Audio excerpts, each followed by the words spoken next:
ஏஸ்ன்றதுக்கு வந்து என்ன அர்த்தம், இந்த படத்தோட கதையை பற்றி நீங்கள் எதுவுமே சொல்லலை. என்ன இந்த படத்து மூலமாக என்ன சொல்கிறீங்க? நான் சொல்லணுமா? கதையின் மூலமாக ஒன்றும் மெசேஜ்லாம் சொல்லலை சார் இந்த படத்தில். இந்த படம் ஒரு என்டர்டெயின்மெண்ட், கமர்ஷியலுங்கிறத வந்து எல்லா படமும் கமர்ஷியலுக்காக தான் பண்ணுறோம். பட் இது வந்து பியூர் என்டர்டெயின்மெண்ட். ஸோ எனக்கு பேசிக்காக வந்து ஒரு கதையை சொல்கிறதுக்காக படம் எடுக்கலை. நம்ம அந்த படத்தில் வந்து அந்த படம் எடுக்கிறதுக்காக ஒரு கதையை வந்துட்டு யூஸ் பண்ணிக்கிறோம். அப்படி தான் நான் வந்து படத்தை பார்க்குறேன். ஸோ ஏஸ் வந்து பியூர்லி என்டர்டெயின்மெண்ட் சார். நீங்கள் உள்ள கதை இருக்குது, நல்லாயிருக்கும். என்ன கதை அப்படின்னு சொல்கிறேன், எந்த மெசேஜ் நான் சொல்ல சார். அது வந்து ஃபுல்லி என்டர்டெயின்மெண்ட். வந்த உடனே எல்லா கைண்ட் ஆஃப் எமோஷன்ஸும் எமோஷ்னல்ஸாக இருக்கும். நல்லா கொஞ்சம் ஜாலியாக போகும். Action. It's a pure entertainer sir. Vijay Sevi sir, இதுக்கு முன்னால் சூப்பர் டூப்பர் ஹிட் படம் மகாராஜா பண்ணியிருக்கீங்க. கலெக்ஷனும் 100 கோடிக்கு மேலே, தரம் வயசும் அவ்வளோ பெரிய இது. அந்த படத்துக்கு அப்புறம் இந்த படம் வருது, எப்படி இருக்கு? நடுவில் விடுதலை பாகம் 2 வந்ததே சார். என்ன சார் நீங்கள் எவ்வளோ பெரிய படம் சார் அது? மன்னிச்சுக்கோங்க சார். நான் நடித்து நான் ரொம்ப பெருமைப்படுற படம் சார். எனக்கு வந்து ஓகே சார், வெற்றி சார் ஒர்க் பண்ணதாக இருக்கட்டும், விடுதலை 2ஆக இருக்கட்டும், அதெல்லாம் வந்து என்னைக்காவது எப்போ வாழ்நாளில் கிடைக்கிற பாக்கியம் சில படங்கள் வந்து. ஸோ அதனால் அது எப்படி ரொம்ப நன்றி சொல்லுங்கள் சார். ஓகே சார், இந்த 2 வெற்றி படத்துக்கு அப்புறம் வரக்கூடிய படம் எப்படி இருக்குது பண்ணுங்க சார். இது ஒரு நல்ல ஒரு கமர்ஷியல் என்டர்டெய்னர் சார். அந்த படம் ஜாலியாக இருக்கும், வந்து சிரிச்சிட்டே இருக்கலாம். ஆக்ஷன் இருக்குது, ரொமான்ஸ் இருக்குது. இது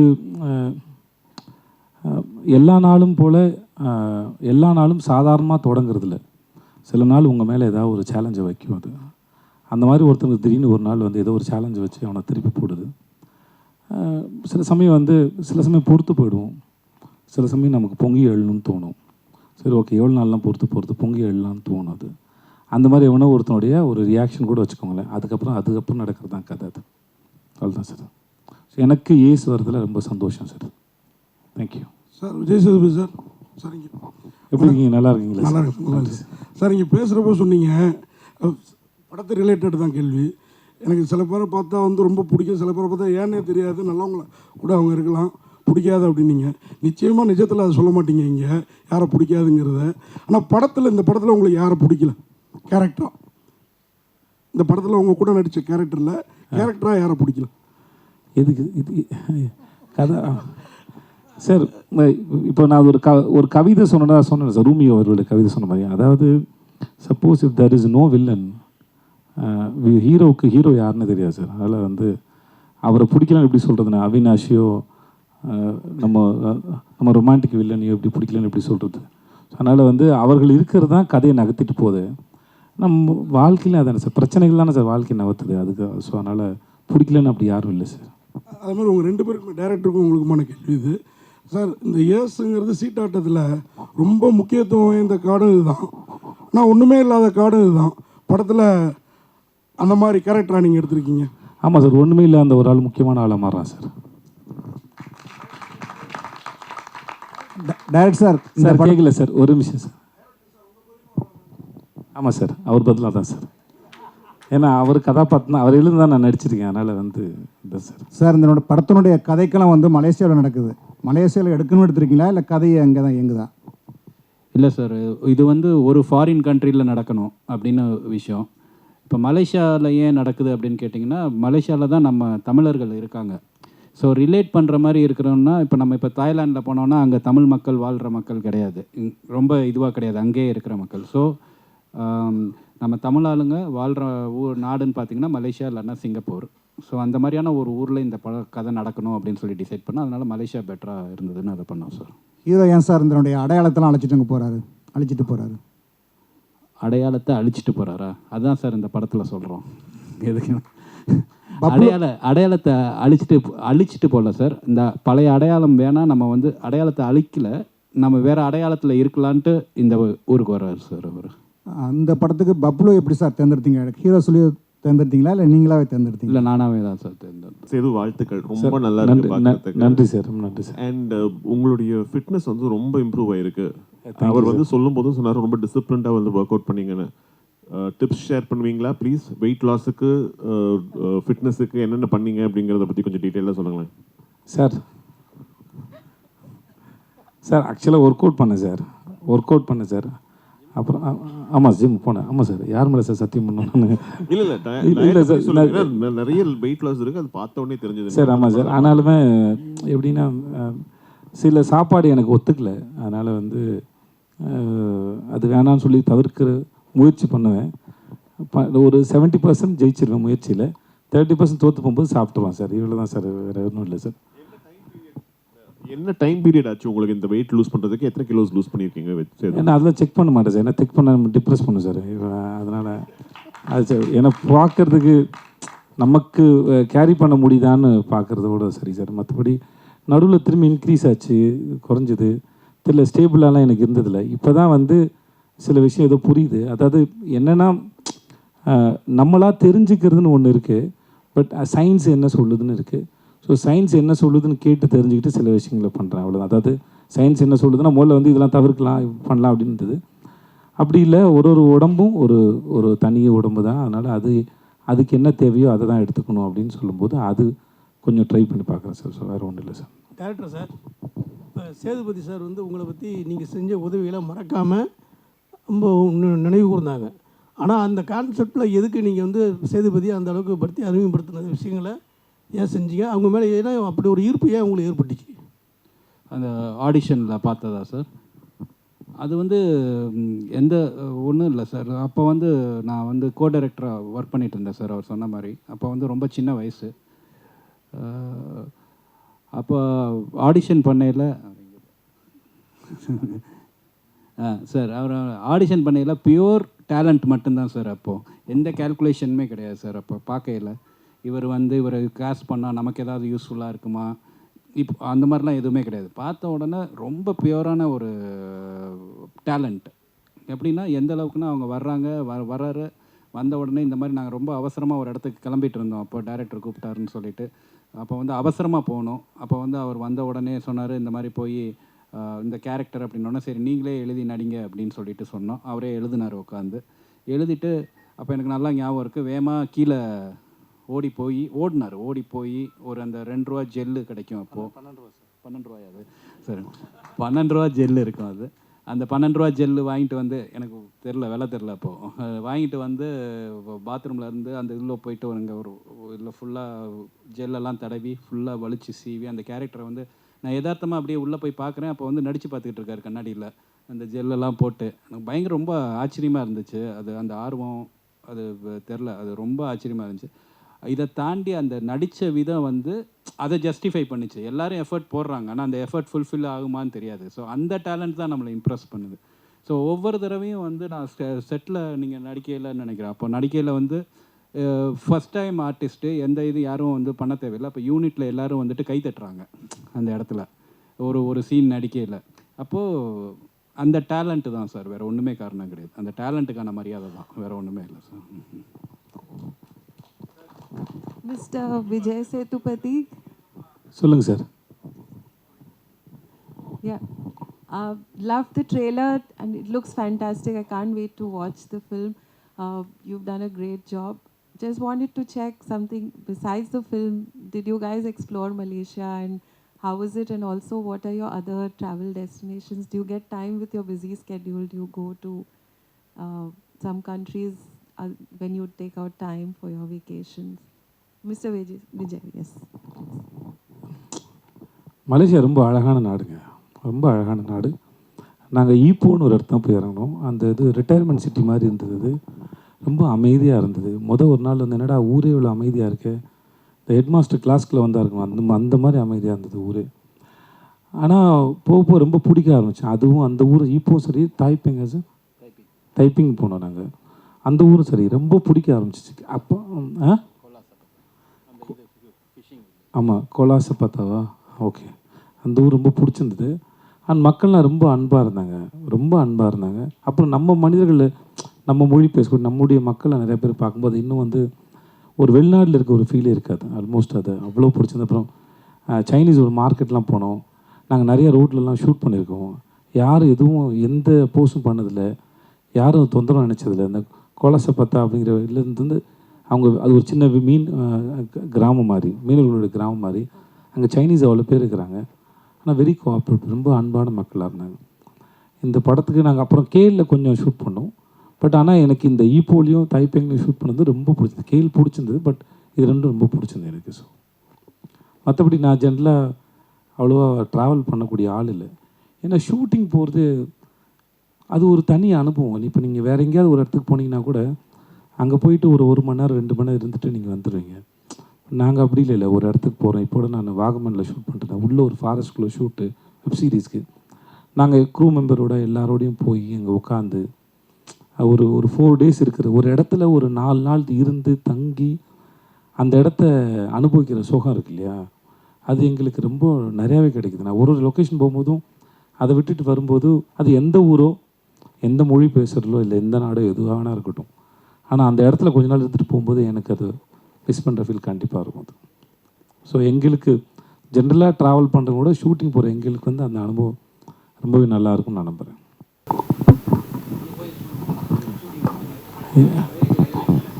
இல்லை சார், டூரிஸ்ட் ஸ்பாட் எங்கேயுமே ஷூட்டிங் பண்ணல சார். டூரிஸ்ட் அட்ராக்ஷன் ஸ்பாட் அப்படிங்கிற மாதிரி எந்த இடத்துக்குமே போகல. அங்கே லைஃபாக என்ன இருக்கோ, market, roads, Chinese places, India, little India, இந்த மாதிரியான. அப்புறம் முருகன் கோயிலும் ட்வின் டவரும் கண்டிப்பாக காட்டியே ஆகணும் சார், இல்லைன்னா மலேசியான்னு நம்ப மாட்டாங்க. ஸோ அதனால் அது 2 மட்டும் டூரிஸ்ட் அட்ராக்டிவ் பிளேஸ் மாதிரி இருக்கும். மற்றபடி அது வந்து எல்லா பிளேசஸுமே வந்து நார்மலாக அங்கே வாழ்கிற மக்கள் போகிற வர பிளேசஸ் தான் சார் ஷூட் பண்ணோம். அந்த மாதிரி டைரக்டர் சார் கேட்டேன், லக்கி பாஸ்கர் மாதிரியே தீம்லாம் இருக்குது. ஸோ அதை பேஸ்டாக எதுவும் ஸ்டோரி இருக்குமா? இல்லை சார், லக்கி பாஸ்கருக்கு இதுக்கு எந்த சம்மந்தமே கிடையாது சார். லக்கி பாஸ்கர் வந்து சரி ஒரு அந்த மாதிரியான ஒரு ஆஸ்பெக்டில் பார்த்தீங்கன்னா அதில் ஒரு மாதிரி க்ளோஸ்லி ரிலேட்டடாக இருக்கும் சார். பட் தீமாக பார்த்தீங்கன்னா அதுக்கு இருக்கும் இந்த ஒன்றும் சம்மந்தம் இல்லை சார் லக்கி பாஸ்கருக்கு. ஹீரோயின் மேம்கிட்ட கேட்கும். அதான் நீங்கள் வரப்போ தமிழே தெரியாதுன்னு வந்து டைரக்டர் சார் சொன்னார். நீங்கள் ஆனால் அவ்வளோ அழகாக தமிழ் பேசுனீங்க. படத்தில் வந்து தான் தமிழ் லேர்ன் பண்ணிக்கிட்டீங்களா இல்லை முன்னாடியே தமிழ் தெரியுமா? இல்லை படத்தை ஷூட் பண்ணும்போது I think I got a little more practice. நீங்கள் பாருங்கள், இப்போ 30% தமிழ் தான், everything else is Tanglish. But like I was saying, shoot டைமிங்கில் எல்லோரும் ரொம்ப சப்போர்ட் கொடுத்துருக்காங்க. ஏடிஸ் எல்லோரும் உட்காந்துட்டு everyone has 100 different things to do. But everyone from Vijay sir, Aaru sir, everyone chat with me. கொஞ்சம் சில சமயம் ஒரு நியூ லாங்குவேஜில் we don't know where to put the bosses, Mphasis எங்கே வரணும் தெரியாது. ஸோ அந்த சின்ன சின்ன விஷயத்தில் எல்லோரும் ரொம்ப சப்போர்ட் கொடுத்துருக்காங்க. ஸோ இப்போ I've got 30% because of ways. Hopefully going forward maybe 50-60% one day. இல்லை ஃபஸ்ட்டு படம் விஜய் அண்ணாவோட எப்படி ஃபீல் பண்ணீங்க, அதை பற்றி கொஞ்சம் ஷேர் பண்ணுங்கள். அப்புறம் வந்துட்டு தமிழில் வந்து அடுத்து உங்களுக்கு லைனப்பில் எவ்வளோ படம் இருக்குது? ஏன்னா நீங்கள் நிறைய பேர் சொன்னாங்க நிறையா படம் உங்களுக்கு வரிசையாக இருக்குது அப்படின்னு சொல்லி. ஸோ அதை பர்டிகுலராக கேட்கணும். ஸோ உங்கள் முதல் question, working with Vijay sir was amazing. I have always admired his work and the ஒரு audience member ana what we see, obviously that I have always had great admiration for. But in the shooting process I got to see a little bit of how sir approaches a character, how he uses improvisations. ஒரு லைனில் எப்படி சொல்லணும், எப்படி அது breakup பண்ணிட்டா அது meaning கொஞ்சம் change ஆகிடும். How you can get all those smaller nuances. So as an artist it was like ஒரு மாஸ்டர் கிளாஸ் மாதிரி. ரொம்ப நல்லா இருந்தது. ஐ லேர்ன்ட் அ லாட். இப்போது தமிழ் இண்டஸ்ட்ரியில் my next film is Madrasi. Vijay sir, இந்த படத்துக்காக நீங்கள் என்ன ஹோம் ஒர்க் பண்ணீங்க? கார்ட்ஸ் ஏதாவது ரியல் லைஃப்பில் விளையாடுவீங்களா? சொல்லுங்கள். ரம்மி விளையாடுவேன். மற்றபடி அங்கே இருக்க கார்ட்ஸ் எனக்கு அது விளையாட தெரியாது. எனக்கு தெரியாது. சில ரம்மி டெய்லி விளையாண்டு ப்ராக்டிஸ் பண்ணி. Music director sir Vijay. யார்? நாகராஜா. இந்த மாதிரிலாம் கேள்வி ஒன்றால் மட்டும் தான்டா கேட்க முடியும். இல்லைடா, அது ஆக்சுவலாக அந்த சீனில் அது வச்சோன்னே என்ன மாதிரியா இருக்குன்னு கேட்டோன்னே அவர் யோகி பாபு சார் கொடுத்த கமெண்ட், அவரையும் சொன்னார், சிவாவையும் சொன்னார், இன்னொரு ஹீரோவையும் சேர்த்து சொன்னார். அது படத்தில் இருக்குன்னு இருக்கா அப்படி சொன்னார். இல்லை இவர் மாதிரி இருக்குல்ல அவர் மாதிரி இருக்குன்னு சொன்னாப்புல. சார் அது 3 பேர் சொன்னாரா? 3 பேர் சொன்னார். அவர் ஒரு டைமிங் தான், அது வேறு ஒன்றும் இல்லை. ஓகே தானா? வேறு ஏதாவது கேள்வி இருக்கா சார்? மியூசிக் டைரக்டர் வேறு எதிர்பார்க்குறாரு அவர். சார் ஒரு நிமிஷம் இருங்களா ஐயா, நாகராஜ் கேள்வி கேட்டிருக்கான்.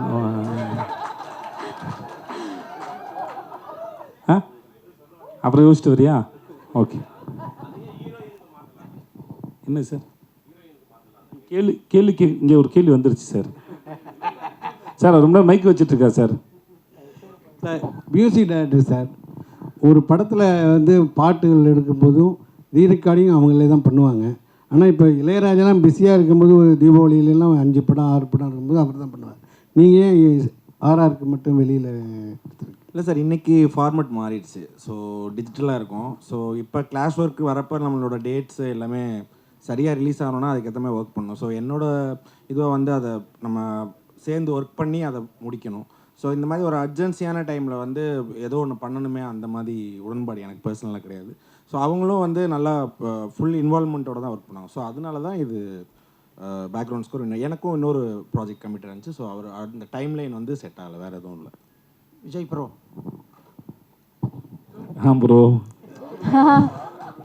இல்லை, பீட்சா படத்துக்கு அப்புறம் வரிசையாக 3, 4, 5, 6, 7 படம்லாம் வருஷத்துக்கு பண்ணியிருக்கீங்க. போன வருஷம் 3 படம், இந்த வருஷம் இப்போ தான் அக்கௌண்ட்டே ஆரம்பிக்குது. இப்படி இருந்தால் எப்படி வருஷத்துக்கு 3 படமாவது பண்ண வேணாமா? அதான் ப்ரோ, என்ன ப்ரோ பண்ணால் ஏன் பண்ணுறேன்னு கேட்குறீங்க ப்ரோ? பண்ணேன்னா ஏன் பண்ணலன்னு கேட்குறீங்க ப்ரோ? நான் என்ன பண்ணிட்டேன் ப்ரோ சொல்லுங்கள் ப்ரோ. கேட்க மாட்டேன் ப்ரோ இதுக்கு முன்னாடி யோசிச்சு பாருங்கள் ப்ரோ, லிஸ்ட்லாம் எழுதி போட்டு நீங்கள் தான் எல்லோரும் சாட்சி இல்லை? எல்லோரும் சாட்சி. அதனால் வந்து அந்த பண்ணதுக்கு நான் காரணம் இல்லை, பண்ணாமல் போகிறதுக்கு நான் காரணம் இல்லை. ஏன்னா சில சமயம் சில படங்களை பண்ணியிருப்போம். இப்போ முன்னாடி சொன்ன பதில் தான் அது. என்னென்னா அந்த படங்கள் ரிலீஸ் வந்து நம்ம இப்போ இன்றைக்கி இந்த படம் ரிலீஸ் ஆகுதுன்னா இது நானாக ஃபிக்ஸ் பண்ணுறேன், இல்லை என் ப்ரொடக்ஷன் கம்பெனி தான் ஃபிக்ஸ் பண்ணுறேன். ஸோ சில படங்களை வந்து அவங்க நல்ல நாள் பார்க்குறது இல்லை தள்ளி போடுறதுங்களாம் அவங்களோட சாய்ஸ். அது அப்படி தேங்கி வரும்போது அது மொத்தமாக தெரிஞ்சிருக்கும், அப்படி தானே ஒழிய. மற்றபடி நான் வழக்கமாக என்னுடைய வேலைகளை செஞ்சுக்கிட்டு தான் இருக்கிறேன். ரிலீஸை வந்து ப்ரொடக்ஷன்ஸ் பிளான் பண்ணுறாங்க, அவ்வளோதான், வேறு ஒன்றும் இல்லை. Okay bro. Vijay Sevi sir, நீங்கள் இந்த வர்ணம் படத்தை பற்றி பேசுனீங்க, அவர் ஹெல்ப் பண்ணார்னு. அது வந்து எப்போமோ வந்த படம், நடுவில் கொஞ்சம் பக்கத்தை காணும் சொன்னீங்க, நன்றி இதை பற்றி சொன்னீங்க. அதே மாதிரி நீங்கள் நிறைய பேருக்கு, தயாரிப்பாளருக்கு, நடிகர்களுக்கு, கேமராமேனுக்கு எல்லாம் நிறைய வாய்ப்பு கொடுத்துப்பீங்க. அவங்களாம் நன்றியோடு இருப்பாங்களா? அவங்க அப்படி இல்லாமல் இருக்கும்போது உங்கள் மனநிலை எப்படி இருக்கும்? ரொம்ப நாள் முன்னாடி ஒரு இன்டர்வியூவில் எனக்கு கேள்வி கேட்டாங்க, மற்றவங்க நம்மளை யூஸ் பண்ணிக்கும்போது நீங்கள் என்ன நினைக்கிறீங்க கேட்டாங்க. சரியாக தெரிஞ்சால் நல்லா யூஸ் பண்ண முடியும் என்ன அப்படின்னு சொல்லியிருந்தேன். ஸோ அதே போல் தான் இது. மற்றபடி சார் இப்போ யாருக்காவது எதையாவது இப்போ இவர் எனக்கு ஒரு உதவி பண்ணாருன்னு வச்சுக்கோங்களேன், இவன் நாளைக்கு வந்துடுவான், இவனை வச்சு படம் பண்ணுவான்னு நினச்சி பண்ணுறதில்ல. அந்த நேரத்தில் தன்னுடைய தொழிலுக்கு சரின்னு எதையோ அதை அவர் செஞ்சார் ஒழிய இவனுக்கு வாய்ப்பு தரணுங்கிறதுக்கு அவர் அது பண்ணல. ஆனால் அந்த பலனை அடைஞ்சவன் நான், என்கிட்ட நன்றி விசுவாசம் இருக்குது. நான் அதை திருப்பி செலுத்துவதற்கு காலம் எனக்கு ஒரு சந்தர்ப்பம் வழங்குது. அதுவும் நான் சும்மா ஓகே எது வேணால் பண்ணலாம் ஆறுமுகத்தோடுன்னு பண்ணல. என் தொழிலுக்கு சரின்னு படுற இந்த கதை நல்லாயிருக்கு, இது சரியாக பண்ணுவான்னு நினச்சி. ஸோ அந்த காலம் அந்த தொழிலுக்கான நியாயங்கிற தராசில் வச்சு தான் அது 2 பேரும் ஒருத்தருக்கு ஒருத்தர் பரிமாறிக்கிட்டோமே ஒழிய இது கிடையாது. ஸோ பட் ஆனால் எனக்கு அன்றைக்கி தேதிக்கு அந்த வேலை எவ்வளோ பெரிய வேலை செஞ்சதுன்னு இருக்குல்ல இவர் செஞ்ச. ஏன்னா அது வந்து எப்படின்னா யாருடைய பார்வையாவது நம்ம மேலே விழுந்துடாதா அப்படிங்கிற ஒரு ஏக்கத்தோடையே அது தெரிகிற ஒரு காலகட்டம் தான். ஓகே, அந்த மாதிரி ஒரு சந்தர்ப்பத்தில் காலம் சரியாக கணிஞ்சு வரும்போது ஒருத்தர் வந்து உங்களுக்கு வந்து ஓகே நீங்கள் இங்கே இருந்துட்டீங்க, ஓகே இதுக்கப்புறம் இந்த சீட்டுக்கு நான் வந்து போங்க அப்படின்னு சொல்கிறாங்க. அந்த நிகழ்வு என் வாழ்க்கையில் இவருக்கு சாதாரணமாக இருக்கலாம். நம்மளும் இப்போ நீங்களும் நானும் இங்கே இருக்க எல்லாருமே வந்து சாதாரணமாக நடக்கும்போது நம்ம யாருக்கோ ஒருத்தருக்கு ஒரு சின்னதாக ஒரு வேலை செஞ்சுருப்போம். அது அவர்கள் வாழ்க்கையில் என்ன பண்ணுது? மெய்யழகன் படத்தோட கதையை போல தான். அரவிந்த் சாமி சாரோட ஃபேமிலி ஒரு சைக்கிளை கொடுத்துட்டு போனதில் ஒரு குடும்பம் வந்து எவ்வளோ பெருசாக கட்டத்துக்கு நான் வந்து போச்சுங்கிறது இல்லையா. அவங்க கொடுக்கும்போது இந்த வச்சு சைக்கிளை வச்சு வாழ்க்கையில் முன்னேறுப்பா அப்படின்னு கொடுக்கல. பட் அந்த சைக்கிளை வச்சுட்டு அந்த குடும்பம் எப்படி முன்னேறினாங்கிறது அவங்களுடைய தனிப்பட்ட உழைப்பு தான் காரணம். அதே போல் தான் பெறுகிற உதவியோ இல்லை இந்த மாதிரி செயல்னால கிடைக்கிறத வச்சு நம்ம எப்படி வரோங்கிறது தான் இருக்குது. பட் இருந்தாலும் ஸ்டில் எனக்கு இன்னமும் அது இருக்குது, அது உள்ளே இருக்குது. அது இன்னமும் என்னை வந்து அதான் சொன்ன உயிர்ப்போடு இருக்க வைக்குது அது. ஸோ அதுக்கு என்றைக்குமே நன்றி கடன் பட்டிருக்குன்னு சொல்லுவேன். என்ன வேணால் நடக்கலாம், எனக்கு அவருக்கு சண்டைகள் வரலாம், மிஸ் அண்டர்ஸ்டாண்டிங் வரலாம், அது வேறு ஒரு சம்பத்தினால் நிகழ்வது. நான் துபாயில் வேலை போது என்னோடய பாஸ் விட்டு சொன்னார், உனக்கும் இன்னொருத்தருக்கு சண்டை வருதுன்னா அது 2 உடம்புக்கான சண்டை இல்லை, ஒரு விஷயத்தை பற்றின சண்டையை ஒழிய அது தனி மனுஷனுக்கானது இல்லை அப்படின்னு சொல்லுவோம். அது எனக்கு ரொம்ப முக்கியமான பாடமாக நான் நினைக்கிறேன். அந்த மாதிரி மிஸ் அண்டர்ஸ்டாண்டிங் வரலாம், சண்டை என்ன வரலாம். பட் ஆனால் அவரால் நான் பெற்ற பலன், என் வாழ்க்கை நடந்த மாற்றங்கள் வந்து யாரும் மாற்ற முடியாது. ஒருவேளை இதெல்லாம் கடவுள் தான் பிளான் பண்ணி செய்கிறாருன்னா அந்த கடவுள் எனக்கு பிளான் பண்ணி அனுப்பின ஒரு ஆளாக அவர் பார்க்குறேன். ஓகே, இந்த வேலையை இவர் செய்யுங்கன்னு சொல்கிறாங்க. ஸோ அப்படி தான் பார்க்குறேன் சார். நன்றி சார். உங்களுக்கு தான் கேள்வி.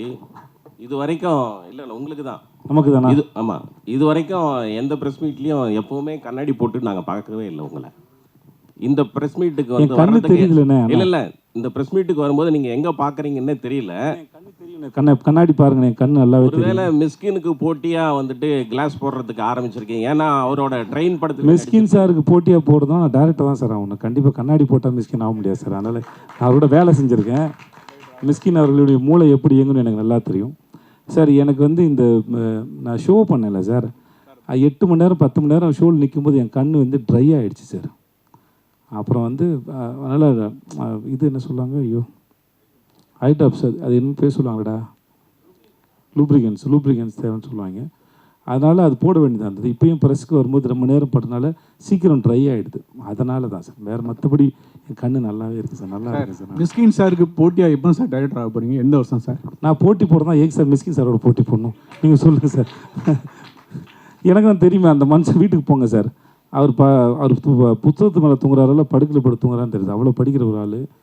நீங்கள் அவர்கிட்ட போய் எந்த விஷயம் வேணா கேளுங்க, யார் வேணா கேளுங்க. ரொம்ப ஆத்மார்த்தமாக சொல்லி கொடுக்க ஒரு மனுஷன், மறைக்க தெரியாது அவருக்கு. ஸோ எனக்கு அவரோட சிந்தனையும் சரி, ரொம்ப சின்சியராக, ரொம்ப ஆழமாக, ரொம்ப நேர்மையாக படம் பண்ணக்கூடிய மனுஷன். நான் இதுக்கு அவரோட போட்டி போடுவேன். ரசிகனாக இருந்துட்டு போயிடுறேனே. அவருக்கு ஒரு சகோதரனாக இருக்கேன், தம்பியாக இருக்கிறேன். என்னை கண்ணம்மான்னு செல்லமாக கூப்பிடுவாப்புல. ஸோ அப்படியே இருந்துட்டு போகிறேன். நான் இதுக்கு அவரோட போட்டி போடணும். நாளைக்கு நான் படம் பண்ணாலும் அவர் என்னை வந்து ரசித்து கண்ணம்மான்னு என்னை முதல்ல பார்த்து கொண்டாடக்கூடிய ஒரு மனுஷன். கடைசி விசாரணை ஒரு படத்தை பார்த்து அவருக்கு என்ன சார் இருக்குது, விசாரணை ஒரு படத்துக்கு அவர் ஏன் சார் சமுத்திரகனி சார் சொன்னார்ல, அவர் நிஜமாகவே சினிமாவை அவ்வளோ உண்மையாக ரொம்ப நேர்மையாக நேசிக்கக்கூடிய ஒரு மனுஷன். அவர் பேசுறது முன்ன பின்ன புரிஞ்சிக்கப்படலாம் மொழியே. அவர்கிட்ட அந்த மாதிரியான எந்த விதமான யாரையும் இறக்கி பேசணுங்கிற எண்ணமே இருக்காது. ஏன்னா தன்னுடைய படம் இப்போ இங்கே வரோம், இன்றைக்கி உட்காந்து பேசணும்னா என்னென்னா, எங்களுடைய படம் ரிலீஸ் ஆகுது, நீங்கள் தான் எங்களுடைய படத்தை கொண்டு போய் மக்கள்கிட்ட கொண்டு போய் சேர்க்க முடியும். கொண்டு போய் சேர்க்க வேண்டிய வேலை இருக்குது. நாங்கள் பேசுகிறோம். சம்மந்தமில்லாத வேற ஒருத்தர் படத்தை இங்கேருந்து போய் மணிகண்டன் போய் பார்த்து உட்காந்து சந்தித்து அதை பேசி படம் பார்த்து ஒரு வீடியோ எடுத்து போட வேண்டிய அவசியம் அவருக்கு என்ன இருக்க போகுது? அற்புதமான மனிதர் நான் சந்தித்ததில். Okay, thank you sir. Director sir, ஒரு கேள்வியிலே 3 கேள்வி நான் தான். என்னென்னா, ஃபஸ்ட்டு இந்த உங்கள் பாட்டு உருகுது பாட்டு ஒரு 75 லட்சத்தை தாண்டி போயிட்டுருக்குது.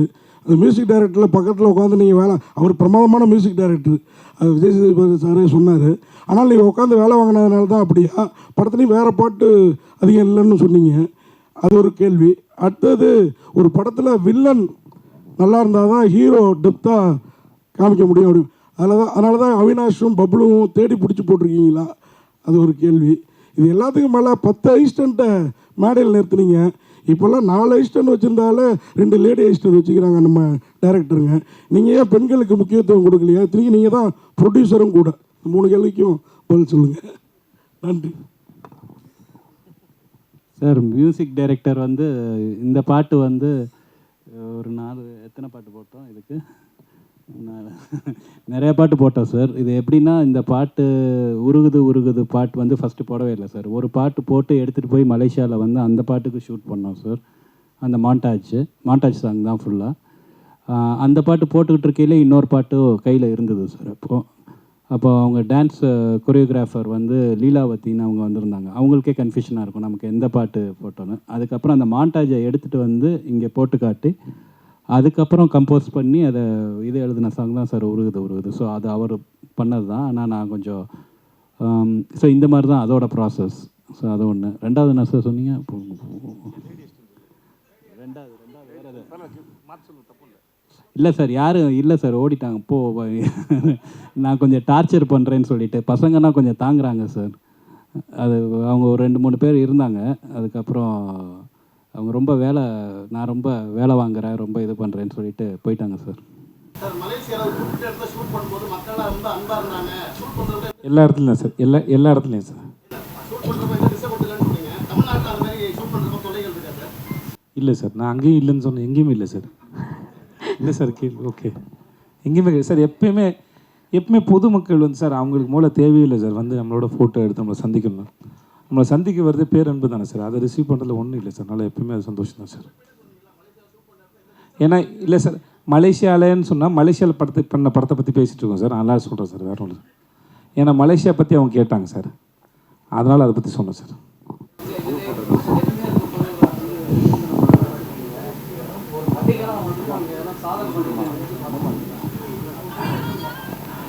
சார் நான் தப்பாக எடுத்துக்கிறேன் சார். நான் சாதனை ஒரு விஷயத்தை நம்புறதில்லை சார். அது வாட்டுக்கு அது குழப்புக்கு இல்லை, அப்படிலாம் ஒன்றும் இல்லை சார். எல்லாமே அவ்வளோ எனக்கு அது சுலபமாக இருந்ததில்லை சார். நான் போய் புரிஞ்சுக்கிட்டு அந்த வேலையை செய்கிறது. இப்போது சார் டைரக்டர் சொன்னார் இல்லையா, போயிட்டு இப்போ யோகி பாபோட சேர்ந்தோ இல்லை ஒரு சீனையோ எல்லா இடத்துலையுமே சரி அந்த சீனை புரிஞ்சுட்டு அதை பெர்ஃபார்ம் பண்ணும்போது சார், அப்போது நாங்கள் சரியாக தான் பண்ணியிருக்கோன்னு நாங்களே முடிவு பண்ண முடியாது சார். அது சாய்ஸ் அவங்களோடது, யார் இயக்குனரோ அவங்களோட சாய்ஸ். இப்போ நல்லா இருக்குன்னு நம்ம நினைக்கிறோன்னு வச்சுக்கோங்களேன், டைரக்டர் ஒன் மோர் சொன்னால் பேசாமல் போய் ஒன் மோர் பண்ணுறது தான் என் வேலை. புரியுதுங்களா? அப்போ நான் என்னுடைய வேலையை நானே ஜட்ஜ் பண்ண முடியாது, நானே தீர்மானிக்க முடியாது. நல்லா இருக்குது இதை வச்சுக்கோங்கன்னு கூட சொல்ல முடியாது. அதனால் நான் எப்படி நம்புறது, நான் எதையாவது சிறப்பாக பண்ணிட்டேன். ஸோ அது என்கிட்ட இல்லை. அப்புறம் இவர் சூஸ் பண்ணி ஒரு விஷயம் ஓகே சொல்கிறாங்க, என்னுடைய இயக்குனர் யார் வேணா இருக்கட்டும், அதுக்கப்புறம் அது நீங்களும் மக்களும் பார்த்து தான் நல்லா இருக்குன்னு சர்டிஃபிகேட் தரீங்க. அப்போ உங்கள்கிட்ட வந்து சேர்கிற வரைக்குமே வந்து நம்ம சரியாக தான் பண்ணியிருக்குமோ தெரியாத பொழுது நாங்கள் எப்படி முடிவு எடுக்கிறது சாதனை. ஸோ அதனால் எனக்கு அது இப்படி ஒன்றும் தெரியல. சாரி. Okay, thank you sir. அதை வந்து அதை எப்படி நீங்கள் முடிவு பண்ணலாம், அதே மாதிரி மக்கள் முடிவு பண்ணிட்டு நான் என்ன பண்ணேங்கிறத நானே சொல்லிக்கிறது செல்ஃப் டப்பா சார். வேணாம் சார் அது. தேங்க்யூ சார், நன்றி. வந்திருந்தவங்க அத்தனை பேருக்கும் ரொம்ப ரொம்ப நன்றி. Thank you so much. தேங்க்யூ.